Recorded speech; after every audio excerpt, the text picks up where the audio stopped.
Ang adlaw nagtanaw pinaagi sa bintana sa kusina, naghatag og init nga kahayag sa mga hugaw nga talan-awon. Si inay nagluto sa kalan, nagbalik-balik og flip sa mga pancake samtang nagtan-aw sa orasan. Ang pamahaw usa ka chaotic nga butang, uban si Jake nga nagdali-dali sulod. Nagsulod sa iyang basketball jersey ug si Lily nga nag-ikot-ikot sa iyang bag-ong damit para sa pageant. Si Itay nagsugod sa lamesa, nagbasa sa dyaryo, ang iyang hunahuna nakatutok na sa taas nga adlaw nga umaabot. Nanay, pwede ka bang mo ato sa akong dula karon? Pangutana ni Jake, ang kalipay ug kabalaka naghiusa sa iyang tingog. Siyempre, umano lang sa akin ng pamahang. Tubag ni nanay, ang iyang pahiyo mainit apan ang iyang mga mata kapoy. Huwag na ako'y pageant karang katapusang sinana mo at kabaan makita ko. Paging kamutan ko. Apan kinahanglan ko magtrabaho ko usab hangtod ulan.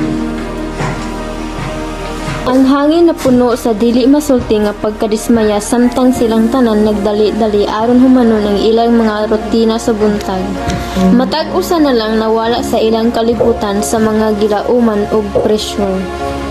Samtang ang adlaw nagpadayon, ang mga miyembro sa pamilya nagpalayo pangadto sa ilang tagsa-tagsa nga mga pangandoy. Si Jake naningkamot nga i-balance niya ang iyang pag-eskwela ug basketball practice samtang gibati ang kabugat sa kawalay anaa sa iyang mga ginikanan. Si Lily nagpractice sa iyang sayaw para sa pageant, nagtinguha alang sa pag-aproba sa iyang mga ginikanan apan gibati nga nakagrabe ang pagkawalay pagtagad. Si nanay nag-jungle sa mga bulaton sa balay ug usa ka part-time nga trabaho, samtang si Itay nagtrabaho og dugay aron masuportahan silang tanan. Ang mga gabii na puno og kahilom samtang sila nagtapok-tapok palibot sa lamesa para sa panihapon, matag usa nakatutok lamang sa ilang kaugalingong hunahuna. Ang disconnect nagtubo nga mabati, sila magkauban apan gibati nga sama sila og kalayo. Ang sala sa pamilya, ang atmosfera tensyonado human sa taas nga adlaw. Ang tanan kapoy pero ang emosyon taas kaayo.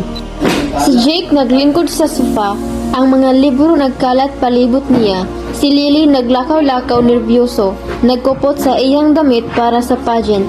Si nanay musulod, tan-awon nga kapoy gikan sa trabaho, ug si Itay musunod.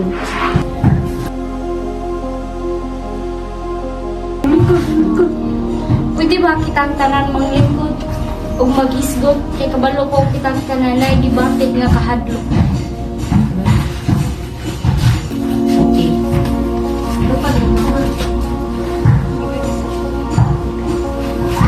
Maghisgot? Mahitungod unsa sa inyong pagpasagad kanako? Naay dula ko karon ug wala ka mo didto. Nagtuo ka ba nga sayon ra para kanako? Nagsulay ko nga mahimong perpekto para sa pageant ug walay bisan kinsa ang nitagad kaninyo. Tuo ka ba? Nasayon ra kini para na kanato. Nagatrabaho og duha ka trabaho aron padayon kini nga pamilya. Unsa man, nagtuo ka ba nga kini makapahimo sa imuha og maayo nga pagkamaayo nga amahan? Murag wala ka. Wala kay pakialam kanamo. Dili ka na patas, Jake. Ang imong amahan nagtuman og tanan aron matabangan kita. Tanan? Aron matabangan? Ako ka mo to. Nagkaguba na kita. Kamu duha, abala kayo sa inyong trabaho. Dili ninyo makita ang ako kinahanglan. Ug gani ako, nagsulay aron makadaog og isa ka pugo nga corona aron makuha ang inyong atensyon. Apan ang iyong gibuhat ay mag-away ra? Dili lang kini mahitungod kaninyong duha. Adun na ko yung mga responsibilidad. Nagsulay ko aron masuportahan kini nga pamilya. Suportahan? Pinaagi lang sa pagka-absent? Kinahanglan na mo ikaw. Dili lang ang imong sildo. Kitang tanan nagsagubang apan ang pagsinggit kanunay dili makatabang. Kinahanglan nato suportahan ang usag-usa. Suportahan? Saan na pagsuporta kung walay maminaw?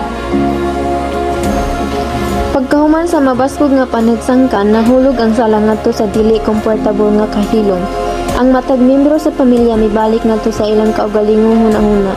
Nagsulay pagdawat kung unsa kadako ang kasakit gikan sa mga pulong. Nahimong klaro nga ilawom sa kasukuan na ang lalom nga pagbati alang sa pagpasagad og dili pagsabot. Samtang miagi ang panahon, nagsugod sila og hunahuna kung unsa ang gisulti. Si nanay nakabati og kasakit tungod kay wala siya magpabilin. Si itay nakasabot nga dili igo ang pinansyal kung wala siya didto emosyonal. Si Jake nakamatikod nga ang iyang kasuko gikan ra usab kay wala siya masuportahan.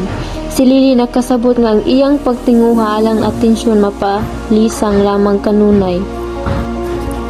Sa katapusan, sila nagtigong pag-usab diya sa sala niining higayuna uban ng usa ka tuyo. Sila nagsugod paglingkod isip usa ka lingkuranan ibabaw sa salog. Andam na ipahayag ang ilang hibati ngano og unsa ang tinuod. Si nanay nagsugod og istorya uban ang tinuod nga pasensya tungod kay siyam nasinggitan kaniadto. Si itay nagpahayag og pagkasubo tungod kay wala siya makakita og importante nga mga higayon tungod kay abala siya. Si Jake miaminos tungod kay nabati niya ang pagkabungkag ug pagkinahanglan alang koneksyon.